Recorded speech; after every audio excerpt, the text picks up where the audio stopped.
इनको नोटिस देने वाले पुलिस अधिकारी भी इस बात को अपने जहन में डाल लें कि डिफॉर्मेशन की तैयारी वो भी रखें।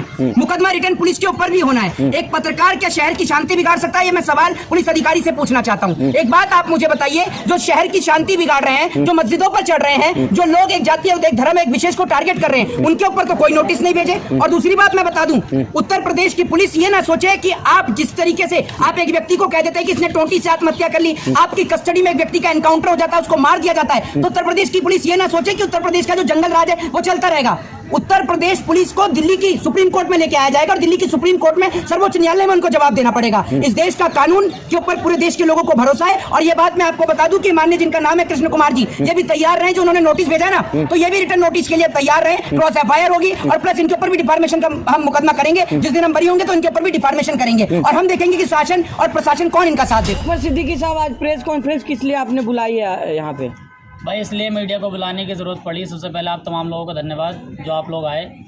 इसलिए बुलाने की ज़रूरत पड़ी कि आज ऐसा लग रहा है कि सच बोलना और हक बोलने की सज़ा जो है उत्तर प्रदेश पुलिस पत्रकारों को भी दे रही है, साथ में लोगों को दे रही है, लेकिन पत्रकारों को निशाना बनाया जा रहा है। वो निशाना इस तरीके से बनाया जा रहा है, मेरे हाथ में एक नोटिस है जो उत्तर प्रदेश पुलिस ने मुझे 4 तारीख को रात को 10 बजे सौंपा है। ये नोटिस सभी लोग देख लें कि रात को 10 बजे मुझे नोटिस की खबर मिलती है कि नोटिस आकर अपना ले लें, और इसमें 6 लाख रुपये का मुझ पर जुर्माना लगाया गया। और जुर्माना क्या है, उसमें यह बताया गया है कि मैं शांति भंग कर सकता हूँ, ये बता रही है उत्तर प्रदेश पुलिस। मैंने वहाँ पर जाके बात करी, उनसे पूछा कि मैं किस चीज़ में शांति भंग कर सकता हूँ, मेरा कोई क्रिमिनल रिकॉर्ड है, कोई लड़ाई झगड़े का मेरा मुकदमा है, यहाँ तक कि मेरे खिलाफ आज तक 151 का कोई एफआईआर तक दर्ज नहीं हुई है। उसके बाद मुझे 6 लाख रुपए का नोटिस दिया गया है। और मैं कोई ऐसा अकेला व्यक्ति नहीं हूँ। जब मैं कोर्ट पहुँचा हूँ, वहाँ पर मुझे कई व्यक्ति ऐसे मिले, लगभग 20-25 व्यक्ति, जिनके खिलाफ जो इस तरह के वहाँ पर मुकदमा दर्ज किया गया है, और उन लोगों को जो है 6-6 लाख रुपए की नोटिस, किसी को 10 लाख रुपए का नोटिस दिया गया है। मस्जिद के एक इमाम का आज मुझे फ़ोन आया जो नोएडा में रहते हैं, उनको भी 6 लाख रुपए का नोटिस दिया गया है। अब आप सोचिए कि 6 लाख रुपए का नोटिस देने का मतलब यह है कि वो 6 लाख रुपए की जमानती कहाँ से लाएंगे?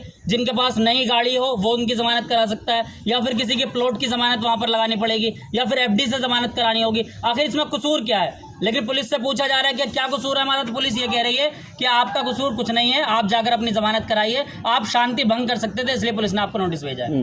तो क्या लग रहा है, आपने गए जमानत करवाने, आप गए थे? मैं पिछले 3 दिन से कोर्ट के चक्कर काट रहा हूँ। आज भी कोर्ट गया था मैं, लेकिन वहाँ पर जमानत नहीं हो पा रही। कल कुछ लोग हमारे साथ वहाँ पर पहुंचे, उनकी गाड़ी की वैल्यू कम बता दी। मतलब कुल मिला के ये है कि परेशान इतना करना है कि जो लोग बोलते हैं, जो लोग सवाल पूछते हैं, जो लोग हक की आवाज़ उठाते हैं, उन लोगों की आवाज़ दबा दी जाए। ये सीधा सीधा जो है उत्तर प्रदेश पुलिस का रवैया चल रहा है। उत्तर प्रदेश पुलिस ये कह सकते हैं कि कानून का राज खत्म हो चुका है। जैसे कि मुझे कुछ देर पहले अपडेट आई कि सुप्रीम कोर्ट ने भी आज इसमें कहा है कि उत्तर प्रदेश से जो है वो कानून का राज खत्म हो रहा है। सोचिए, जब देश के न्यायालय कह रही हो कि कानून का राज खत्म हो रहा है, तो मैं तो छोटा सा पत्रकार हूं, मेरी क्या हैसियत है? मैं बिल्कुल सही, वो बात बिल्कुल सही कह रहे हैं। कानून का राज अगर उत्तर प्रदेश में होता तो किसी पत्रकार को बिना पूछे, बिना सोचे समझे, बिना इन्वेस्टिगेशन के उसको 6 लाख रुपए का नोटिस दिया जाता, ये नामुमकिन था। लेकिन जब फिर आप गए पुलिस से पूछे कि क्यों नोटिस हमको दिया गया है, उन्होंने कहा कि ऊपर से आदेश है। मैंने उनसे पूछा ऊपर का आदेश किसका है? मुख्यमंत्री का है या किसी आला अधिकारी का, डीआईजी डीआईजी का है, या फिर ऊपर से आसमान का कोई आदेश है? उन्होंने कहा जी ऊपर का आदेश है, हम इसमें कुछ भी नहीं कह सकते। तो वक्फ बिल को लेकर आपने कुछ विरोध दर्ज कराया था, या पहले कोई आपका केस हो? मेरा कोई किसी तरह का कोई क्रिमिनल रिकॉर्ड नहीं है, कोई आज तक कोई पुलिस के पास मेरी कोई एफआईआर नहीं है। वक्फ बोर्ड को भी लेकर मैंने कुछ नहीं किया, लेकिन 3 तारीख को जब वक्फ बिल पास हुआ है, उसके बाद ही तमाम लोगों को नोटिस आया है। आपने शायद सुना, उस्मा परवीन है लखनऊ से, जो सीएनआरसी को लीड कर रही थी, उनको 10 लाख रुपए का नोटिस मिला है। मनोहर राणा जो शायर रहे हैं बहुत बड़े, उनकी बेटी सुमैया राणा है, उनको 10 लाख रुपए का नोटिस दिया है। और उत्तर प्रदेश में एक नोटिस का मतलब होता है 2 नोटिस, यानी कि 10 लाख का अगर वो जुर्माने का नोटिस दिया गया तो 20 लाख रुपए का जो है जमानती वहां पर लगाने पड़ेंगे। मुझे 3 लाख का नोटिस दिया गया, मुझे 6 लाख रुपए की जमानती लगाने पड़ेंगे। सवाल यह है कि आज के वक्त में जो लोग ईमानदारी से पत्रकारिता कर रहे हैं, वो लोग 6 लाख रुपए का नोटिस किस तरीके से भर पाएंगे, मुझे मेरे समझ से बाहर है। पुलिस क्या बोल रही है? योगी आदित्यनाथ खुद ही है, आप लोग पे नोटिस भिजवाए हैं क्या? पुलिस का ये कहना है कि ऊपर से आदेश है। अब ऊपर के आदेश में चाहे योगी आदित्यनाथ हो, चाहे उनके आला अधिकारी हो, लेकिन मैंने इसके लिए मन बना लिया है। कल मैं पहले वहां पर जो गौतम बुद्ध नगरी कोर्ट है, उसमें पहले मैं जाकर कल कमिश्नर से मिल रहा हूँ। उसके बाद मैं इलाहाबाद हाई कोर्ट जाऊंगा, जरूरत पड़ेगी तो मैं सुप्रीम कोर्ट का दरवाजा खटखटाऊंगा। लेकिन मैं खामोश नहीं बैठूंगा, इस वजह से कि मैं पत्रकारों में इन तमाम जगह जा सकता हूँ आसानी से। लेकिन बहुत सारी फैमिली के लोग ऐसे हैं जो मुझे उस दिन कोर्ट में मिले, जो कबाड़े का काम करते हैं सड़क के किनारे। कबाड़े का काम करने वाला आदमी कहाँ से 6 लाख रुपए का नोटिस भरेगा? उनसे मैंने पूछा आपका क्या कसूर है, आप कोई एक्टिविटी करते हैं, आप किस तरह कोई प्रदर्शन करते हैं? उन्होंने कहा भाई साहब हम तो अपनी दुकान पे कबाड़ी तोल रहे थे और हमारे पास पुलिस वाला है, हमसे हमारा और हमारे बाप का नाम पूछा, उसके बाद अगले दिन ही नोटिस भेज दिया। अब आप सोचिए कि उन फैमिली की लड़ाई कौन लड़ेगा?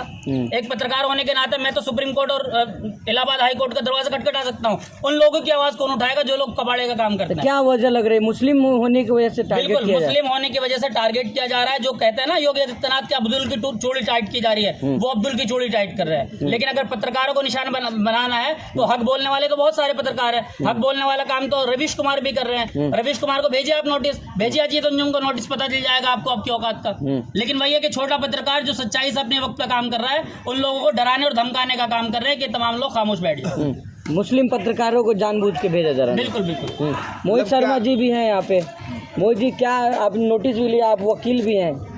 देखिए, अभी ये जो हमारे जो साथी हैं, जो पत्रकार हैं, जफर भाई, इनको नोटिस थमाया। एक बात मैं आपको बताता हूँ, जमानत तो खैर हम इनकी कोर्ट से करा लेंगे, आज नहीं तो कल जमानत हम इनकी करा लेंगे। लेकिन इनको नोटिस देने वाले पुलिस अधिकारी भी इस बात को अपने जहन में डाल लें कि डिफॉर्मेशन की तैयारी वो भी रखें। मुकदमा रिटर्न पुलिस के ऊपर भी होना है। एक पत्रकार क्या शहर की शांति बिगाड़ सकता है? ये मैं सवाल पुलिस अधिकारी से पूछना चाहता हूँ। एक बात आप मुझे बताइए, जो शहर की शांति बिगाड़ रहे हैं, जो मस्जिदों पर चढ़ रहे हैं, जो लोग एक जातीय एक धर्म एक विशेष को टारगेट कर रहे हैं, उनके ऊपर तो कोई नोटिस नहीं भेजे। और दूसरी बात मैं बता दूं, उत्तर प्रदेश की पुलिस ये ना सोचे कि आप जिस तरीके से आप एक व्यक्ति को कह देते हैं कि इसने टोंटी से आत्महत्या कर ली, आपकी कस्टडी में एक व्यक्ति का एनकाउंटर हो जाता है, उसको मार दिया जाता है, तो उत्तर प्रदेश की पुलिस ये ना सोचे कि उत्तर प्रदेश का जो जंगल राज है वो चलता रहेगा।